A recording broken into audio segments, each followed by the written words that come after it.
세상에 살면서 커져가던 우리 속의 자기 의와 자기 공로는 주님의 발 앞에 다 깨뜨려지고 예수님의 공의로우심에 기대어 하나님께만 온전하고 합당한 경배를 드리는 이 시간, 이 예배의 자리가 되었으면 좋겠습니다.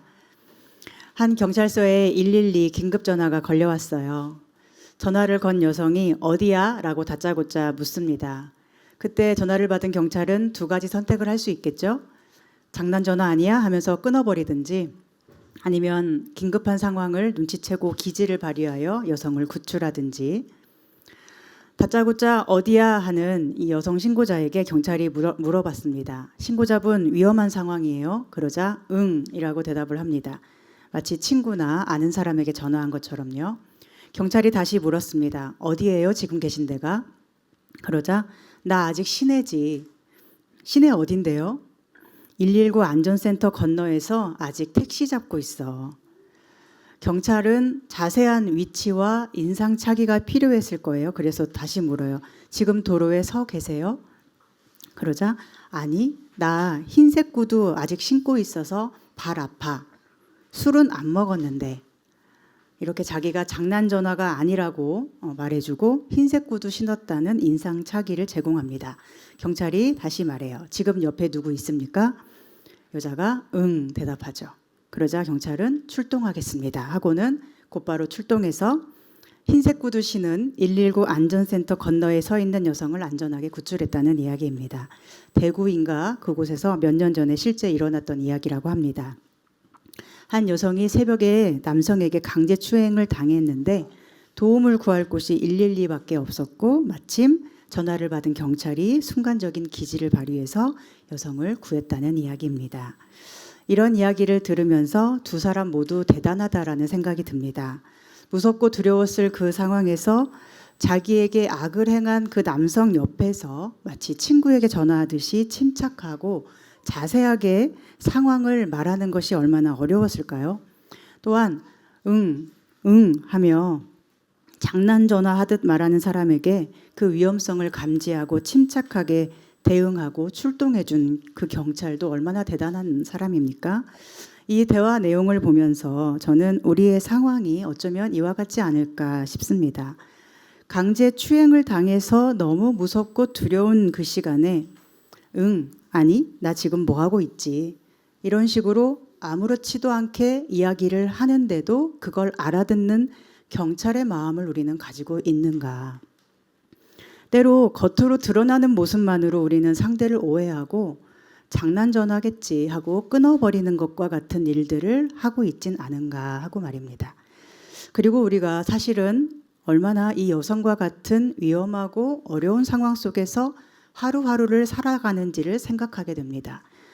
자기가 그 위험성에 대해서 깨닫든 그렇지 못하든 모든 사람이 어쩌면 이 여성과 같은 위태로운 삶을 살며 견디며 누군가의 도움의 손길을 기다리고 있을지 모르는데 우리 안에 그 경찰관과 같이 드러나지 않는 진짜 마음과 진짜 상황을 들여다보는 지혜가 있고 진정으로 도울 수 있는 때에 맞는 기지가 발휘되면 참 좋겠다는 생각을 하게 됩니다. 오늘 말씀은 두 강도의 이야기입니다. 예수님이 십자가에 못 박히실 때 오른쪽과 왼쪽에서 각각 자기 죄를 지고 십자가에 죽은 사람들이죠. 한 강도는 예수님께 비방하고 비웃으며 네가 그리스도라면 너 자신을 구원하라, 너와 우리를 구원하라 소리칩니다. 그러나 또 한편의 강도는 그 강도를 꾸짖으면서 예수님께 당신의 나라에 임하실 때에 나를 기억하소서라고 간청합니다. 예수님께서는 어떻게 하셨죠? 예수님은 비방하는 자의 말에 대꾸하지 않으셨고 자신에게 간청하는 그 강도의 말에는 응답을 하십니다. 네가 오늘 나와 함께 낙원에 있으리라. 그래서 그 강도를 구원받은 강도, 회심한 강도라고 합니다. 이 말씀을 우리는 많이 들어서 잘 알고 있을 것입니다. 그리고 이 말씀을 한국 교회에서는 믿기만 하면 구원받는다라는 교리에 활용하기도 합니다. 그런데 한편 그렇기 때문에 왜곡이 되는 말씀이기도 합니다. 아무렇게나 마음대로 살다가 마지막 숨 꼴딱 넘어가기 직전에 믿습니다, 회개합니다 하면 다 구원받을 텐데 뭐하러 일찍부터 믿어서 생고생을 하나, 이런 생각을 하는 직분자들이 많을 것입니다. 일찍 믿고 교회 다니고 주님을 섬기는 것을 마치 뭐라고 생각하냐면 아무 쓸데도 없는 일을 미리부터 오랫동안 힘들게 하는 것이라고, 그것이 신앙생활인 것처럼 생각하는 성도들이 많다는 것입니다. 그러나 이 두 강도 이야기를 통해 하나님께서 우리에게 하시고자 하는 말씀이 과연 그런 것일까요? 정말 그런 것이면 여러분은 왜 교회에 다니고 매주 예배드리고 봉사하며 섬깁니까? 그리고 오늘 저는 왜 젊은 날에 목사가 되어서 이 고생을 하고 있을까요? 언제인지 모르지만 죽을 것 같은 어느 순간 때쯤에 회개한다고 말하고 주님께 돌아와서 한 번 기도하고 한 번 예배드리면 될 텐데 말입니다. 이상하죠? 우리가 상당히 믿음에 대해서 오해하는 것을 알 수 있습니다. 두 강도 이야기를 통해 하나님께서 우리에게 주시는 첫 번째 메시지는 이것입니다. 극단의 절망 속에서도 하나님은 우리를 구원하신다는 것. 가장 비참한 수렁에 빠졌을 때도 예수님은 우리에게 오실 수 있는 분이라는 거예요. 예수님께 간청한 강도는 지금 아무도 구해줄 수 없는 극심한 절망과 비참한 현실에 놓여 있습니다. 누구도 그를 어떻게 도와줄 수가 없습니다. 그에게 남은 것은 정말 죽음밖에 없어요. 그리고 그 죽음에 이르기까지 너무도 고통스러운 순간을 견뎌야 됩니다.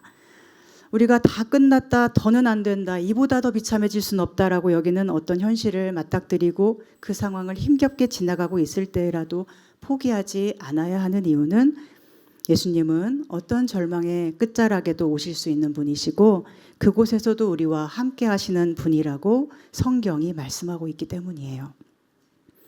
우리가 가장 아프고 비참할 때 예수님을 붙들고 그분의 이름을 부를 수 있기를 소망합니다. 그런데 우리는 대부분 어떻죠? 우리가 힘들 때 우리는 이 강도처럼 예수님께 간구하고 간청하며 모든 것을 주님께 맡기는 믿음으로 나아가고 있습니까? 오히려 우리는 그 반대편의 강도처럼 하고 있지 않습니까? 지금 자기도 죽어가고 있으면서 가장 비참한 삶의 한순간을 지나가면서 이제 곧 죽을 것이 뻔한데도 네가 그리스도라면 너와 우리를 구원하라. 왜 내가 이렇게 죽어야 해? 네가 그리스도임을 내게 보여줘봐. 하지는 않는지. 이제 곧 죽는 것이 기정사실인데도 끝까지 세상에 속한 욕심을 가지고 세상에서 더 잘되고 싶은 마음으로 그리스도를 시험하고 부인하고 조롱하면서 죽어가고 있지 않은가 하는 것입니다. 이 강도들의 이야기를 묵상하며 저는 이 두 강도가 2000년 전에 죽은 두 사람의 이야기가 아니라 바로 오늘 우리 모두의 이야기라는 것을 깨달았습니다. 우리는 두 강도 중에 한 사람으로 살고 있습니다. 우리 모두는 하나님 앞에 죄인이고 우리가 행한 모든 일은 죄에 대한 형벌이 따릅니다. 강도가 예수님을 비웃고 실험할 때 다른 강도가 이렇게 말하잖아요. 우리는 우리가 행한 일에 상당한 보응을 받는 것이니 이에 당연하거니와 이 사람이 행한 것은 옳지 않은 것이 없느니라. 오늘 우리는 두 강도처럼 자기가 행한 일에 상당한 보응을, 즉 형벌을 받게 되어 있는 운명입니다. 하나님의 심판대가 우리를 기다립니다. 심판대 앞에 언제 서게 될지 우리는 아무도 알 수 없습니다. 그날이 오늘일 수 있고 내일일 수 있고요. 여러분이 저보다 먼저일지 제가 여러분보다 먼저일지 그거는 아무도 알 수가 없어요. 그런데 우리가 모른다고 해서 그날이 오지 않는 것은 아니죠. 아무리 겉으로 괜찮은 척 하고 살아도 경찰서에 112 전화를 걸어서 아니 나 이러고 있지 아무렇지 않은 척 말해도 사실은 우리 모두 위태롭고 위험한 순간을 지나고 있는 것이 오늘의 삶입니다. 오늘 하나님 앞에 서야 할 수 있고 내일이 그날일 수 있고 오늘이 마지막 예배일 수도 있으니까요. 죽음은 늘 우리 앞에 도사리고 있습니다. 우리는 죄인이기 때문이고 죄의 형벌은 사망, 곧 사형이기 때문입니다. 이러한 자신의 처지를 안다면 우리는 어떻게 예수님 앞에 나아가야 하겠습니까? 두 강도 중에 우리는 어느 자리에 서 있어야 하겠습니까? 좌편에 우편에라고 하니 태극기 부대냐 촛불 집회냐 이런 문제로 자꾸 끌고 가려는 사람들도 있을 텐데 당연히 그런 문제가 아니죠.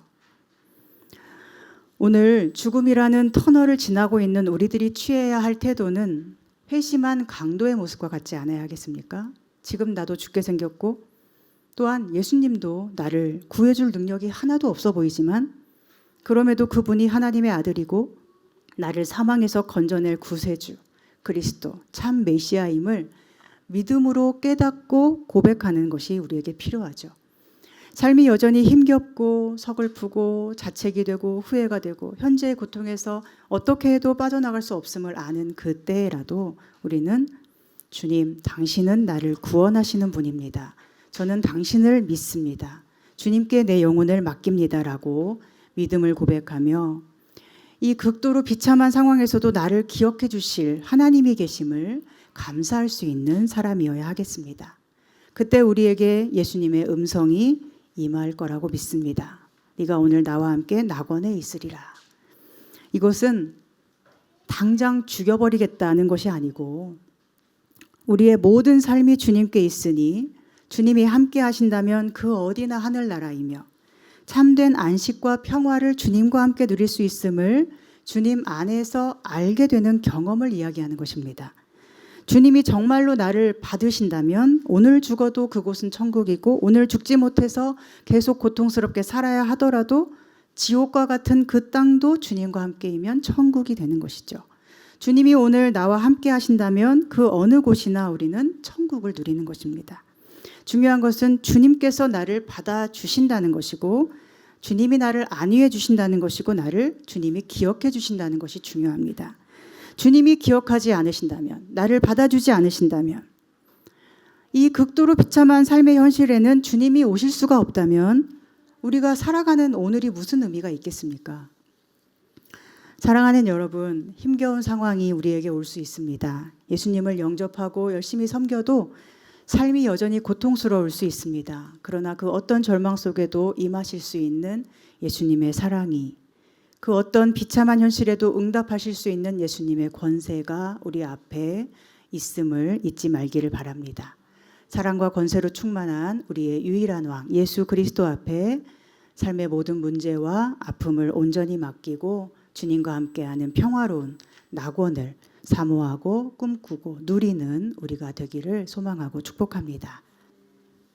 한편 오늘 강도 이야기를 통해 우리가 두 번째로 생각해야 하는 것은 예수님을 만난 사람의 모습이 무엇인가 하는 것입니다. 물론 두 강도가 모두 예수님을 만났죠. 그 곁에 서 있었어요. 그런데 참으로 예수님을 만난 사람은 회심한 강도였고 비방한 강도는 곁에 있었지만 예수님을 만난 것이 아닙니다. 오늘 많은 사람들이 교회 다니고 예배드리고 봉사하지만 그 모든 사람이 예수님을 만났다고 할 수는 없을 것입니다. 왜냐하면 예수님을 만난 사람에게는 만난 사람의 특성이 나타나기 때문이에요.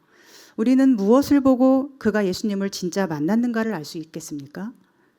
내가 예수님 만났는가에 대해서 여러분은 스스로 어떻게 알 수 있으세요? 여러분은 예수님을 만나셨어요?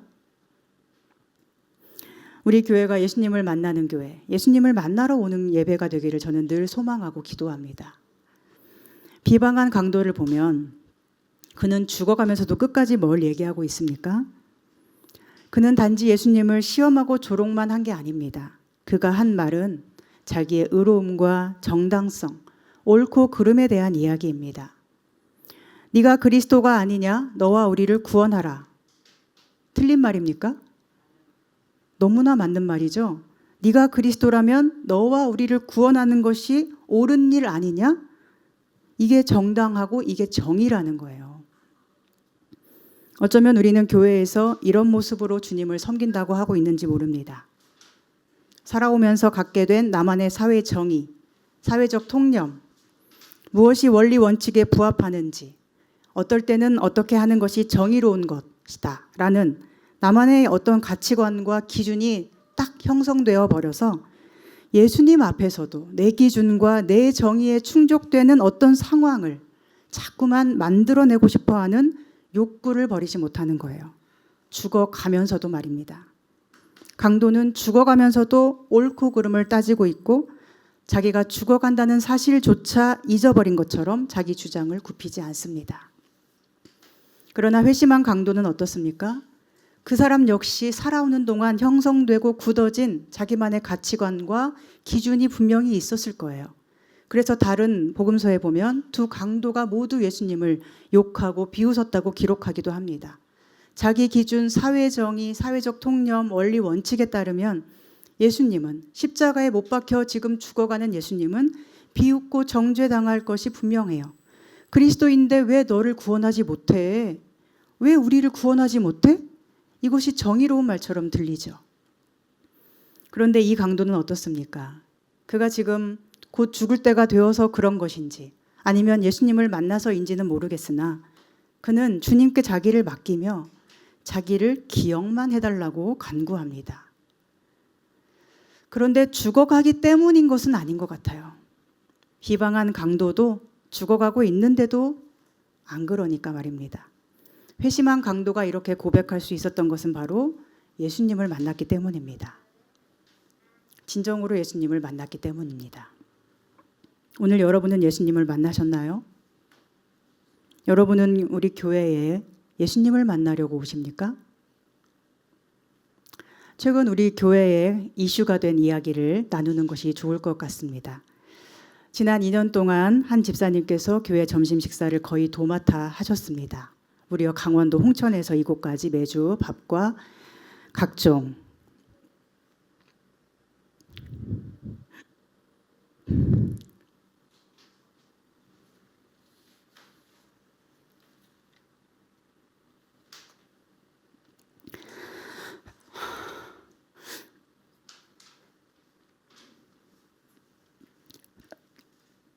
반찬을 준비해서 큰 짐들과 함께 끌고 오실 때마다 감사한 마음과 또 미안하기도 한 마음이 늘 공존했어요. 늘 기쁜 마음으로 섬기시지만 감사하면서 미안한 마음은 여러분도 마찬가지였을 거라고 생각합니다. 그래서 지난주에 한 집사님이 식사 문제에 대해서 다른 방법을 찾아보자고 의견을 꺼내놓으셨습니다. 혼자서는 힘드시니까 한 사람이 다 감당하게 하지 말고 교회 밥통을 하나 사든지 어떤 방법을 찾아보자고 하셨어요. 고충을 알아주고 함께 하자고 하는 거 너무 좋고 귀한 마음이죠. 그런데 그 이야기를 들은 후부터 제 마음이 무거워졌습니다. 블로그에도 간단히 기록했지만 우리 교회는 형편이 쉽지 않기 때문이에요. 이렇게 예배 공간과 탕비실이 전혀 구분되지도 않고 주방 시설도 전혀 되어 있지 않은데 어떻게 예배 시간에 밥을 지을 수 있을까? 예배에 방해될 텐데 어떻게 해야 할까? 매주 한 분의 헌신으로 감사히 먹을 수 있었던 밥이었는데 갑자기 구분되지 않는 공간에서 예배 중에 식사를 준비해야 한다는 것에 대해 큰 부담이 제 속에 생겨났어요. 그러면서 아예 식사를 안 해야 하나? 그래도 괜찮을까? 여기까지 생각이 미쳤습니다. 그러나 그날 오후와 저녁 그리고 다음 날 새벽과 아침까지 하나님께서 제 마음을 두드리셨어요. 개척 처음의 날들을 생각나게 하셨습니다. 처음 개척하며 인테리어 할 때 최소한의 비용으로 주방 시설도 없이 간단한 다과만 나눌 정도로 작은 싱크대 하나 준비하면서 식사한다는 것은 기대조차 하지 않았습니다. 그때 저는 개척 멤버도 한 명이 없었고 성도도 없었고 봉사자도 없었기 때문에 어떻게 식사할 것을 기대하겠습니까? 다행히 한두 달 정도는 도시락을 배달해서 먹었는데 그것도 물리잖아요. 그 즈음에 우리 집사님께서 생각지도 못하게 헌신해 주셔서 벌써 2년이 넘게 우리가 맛있는 점심을 건강하게 먹을 수 있었죠. 그러니 집사님이 식사를 준비하지 못하신다고 해도 그리고 아예 식사를 우리가 못한다고 해도 이것은 원래대로 돌아가는 것입니다. 그것 때문에 슬퍼하거나 염려할 필요가 없다는 것을 깨달았습니다. 식사는커녕 예배자 한 사람도 없을까 봐 걱정하던 저였는데 예배자가 늘 있었고 식사는 거기에 덤으로 누렸으니 모든 것이 얼마나 큰 하나님의 은혜였습니까? 저는 이 일을 통해서 왜 제 마음이 무거웠는지 그 진짜 이유를 깨달았습니다.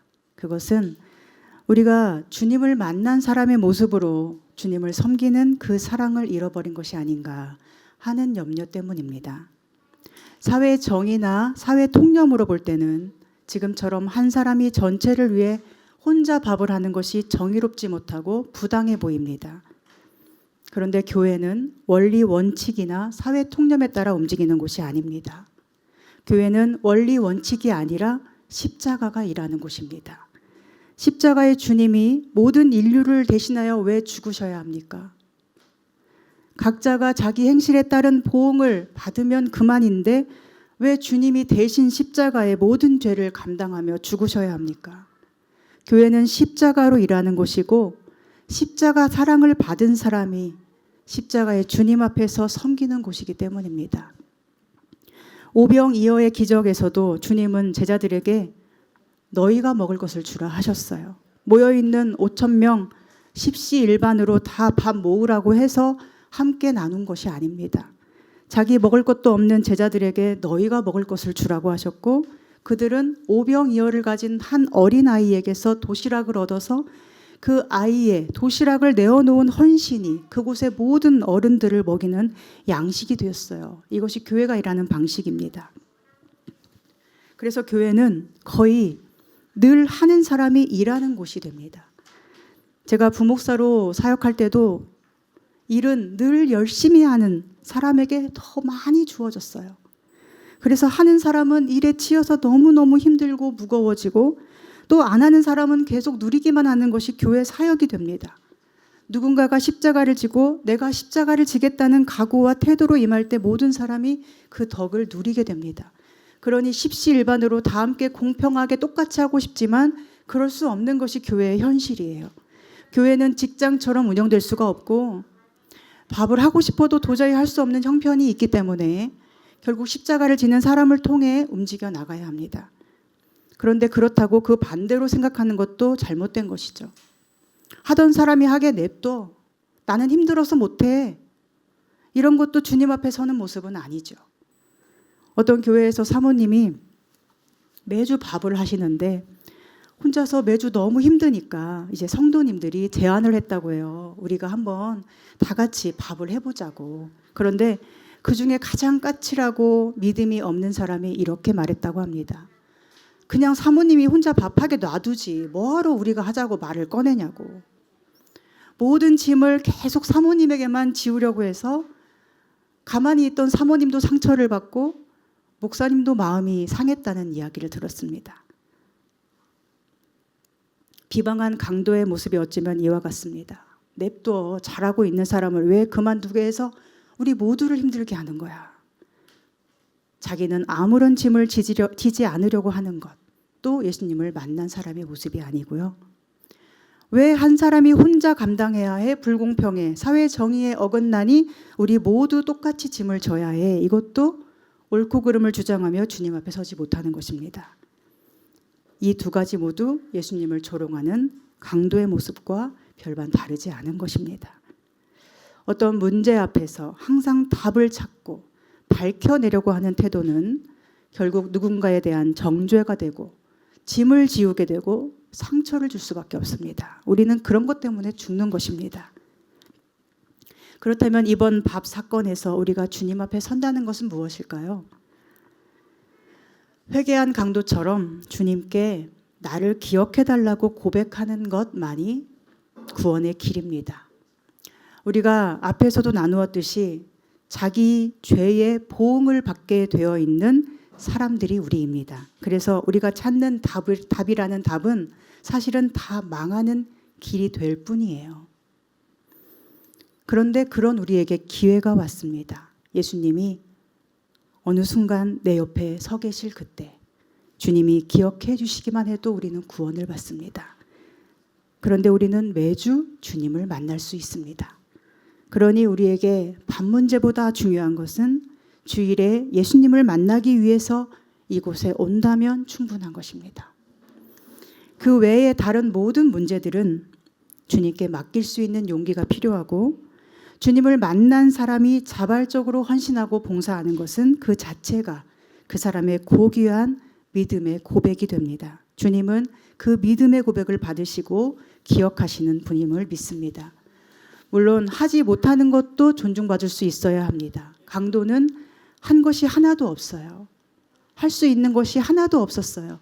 그런데요, 만약 강도가 뭔가 할 수 있는 기회가 주어졌다면, 즉 살아서 주님을 섬길 시간, 기회가 조금이라도 주어졌다면 뭔가를 하지 않았겠습니까? 힘들지만 밥을 할 수 있는 사람이 있습니다. 그런데 할 수 있다는 것은 사실 힘든 것이 아니라 복을 받은 것이죠. 주님을 만나고 그분을 위해 그분 앞에 뭔가를 한다는 것은 얼마나 복된 일입니까? 그런데 아무것도 할 수 없을 수 있어요. 하고 싶어도 도저히 할 수 없는 상황이 있어요. 누가 봐도 할 수 없는 사람, 결코 비난받을 상황이 아닌 힘든 상황이 있습니다. 마음이 너무 지쳐서 못할 수도 있습니다. 이것은 존중받아야 하고 주님은 그것 또한 용납하시고 받아주실 것입니다. 그리고 어쩌면 그것이야말로 더 소중한 믿음의 고백일 수 있습니다. 내가 이만큼 할 수 있으니까 나는 자격 있어가 아니라 아무것도 할 수 없는데 이런 내게도 자격이 있을까요? 라고 하는 것이 얼마나 더 힘든 일입니까? 그러나 주님은 괜찮다고 하십니다. 우리 집사님 그동안 식사 준비하시느라 얼마나 고생 많으셨는지를 압니다. 저보다 하나님께서 훨씬 더 잘 아실 거라고 생각합니다.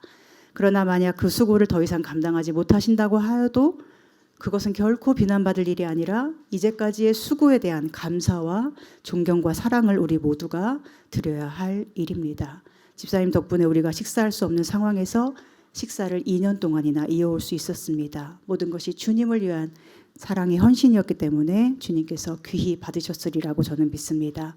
다만 그것이 고생이 되고 고통이 되고 짐과 부담이 되었다면 그것은 주님 앞에서 마음을 새롭게 회복할 수 있기를 바랍니다.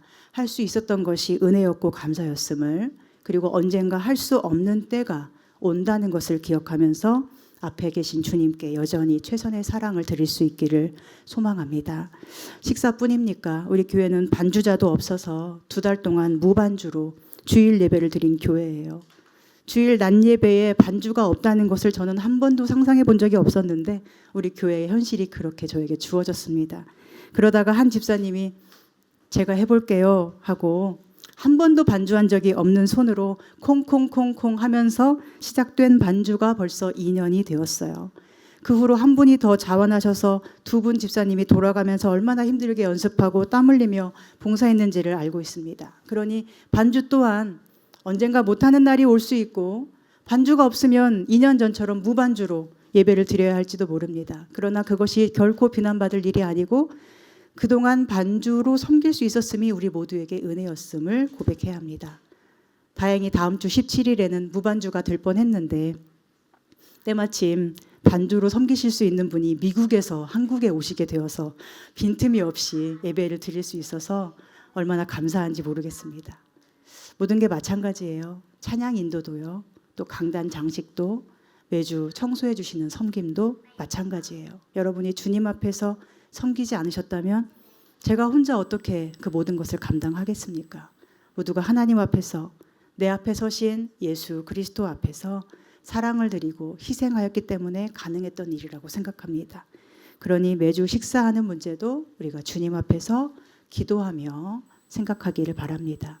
교회 식사는 우리끼리 뭔가를 먹는 시간인 것이 아니라 주님과 함께하는 식탁에 앉는 시간임을 기억했으면 좋겠습니다.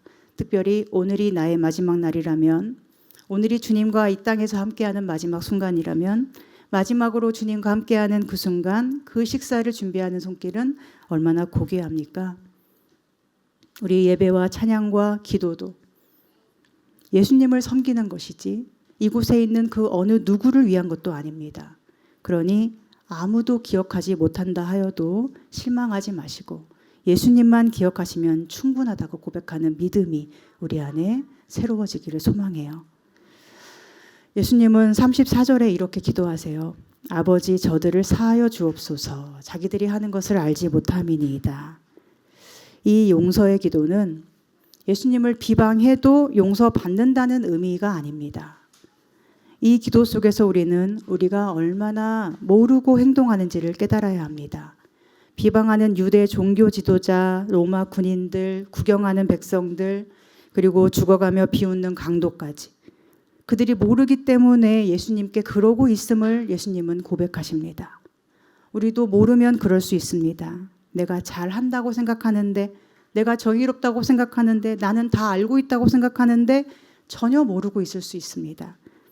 내가 모른다는 것을 아는 것이 지혜 아닙니까? 우리가 서로의 관계 속에도 마찬가지예요. 내가 상대방을 다 알고 있다고 생각하면 거기서부터 오해와 다툼은 시작됩니다. 교회에서도 내가 다 안다고 생각하는 성도들이 만나면 그곳은 천국이 되는 것이 아니라 지옥이 됩니다. 서로에게 스트레스를 주는 사람은 누구냐면 자기가 안다고 생각하는 사람이에요. 그러나 나는 모릅니다 라고 마음으로 인정하는 사람은 모든 사람에게 사랑을 받아요. 왜냐하면 그 사람은 사람을 편하게 해주기 때문이죠. 내가 모른다는 것을 알고 고백할 때 그곳에 예수님의 은혜가 임하고 용서가 임합니다. 그러니 모르고 행한 모든 죄, 내가 모르면서 안다고 자신하며 행동했던 모든 죄악의 모습을 주님 앞에 겸손히 고백하길 소망합니다.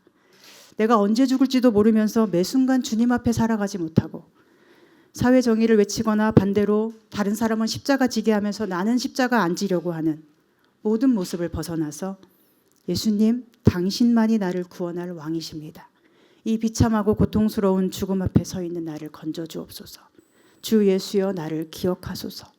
주님이 나를 기억하시면 그것으로 충분합니다.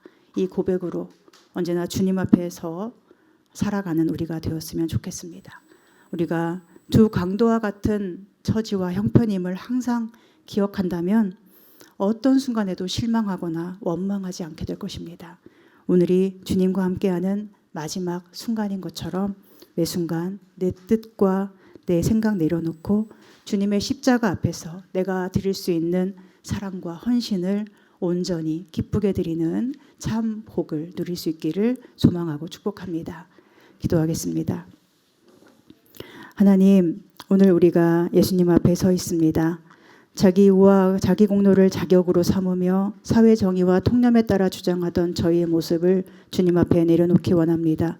또한 십자가가 구원의 길이라고 말로는 고백하면서도 그것을 단지 고생이라고만 생각하며 다른 사람의 고통에 눈 감고 둔감하게 살아가는 우리 안의 죄악을 주님 앞에 고백합니다. 죽어가면서도 주님을 시험하고 조롱하던 강도의 모습을 버리게 하여 주시옵소서. 오직 긍휼히 여기시는 주님 앞에 모든 것을 내어놓게 하여 주시옵소서. 어떤 비참한 현실 속에도 주님은 임하시며 우리를 살리시는 사랑의 주님이심을 신뢰하며 고백하게 하여 주옵소서. 그리하여 주님 앞에 살아가는 모든 순간이 주님을 더욱 사랑하고 섬기는 기회가 되기를 소망합니다. 주님을 더 알게 하시고 참 생명의 길을 걷게 하여 주옵소서. 주님, 저희를 기억하여 주옵소서. 예수님의 이름으로 기도합니다. 아멘.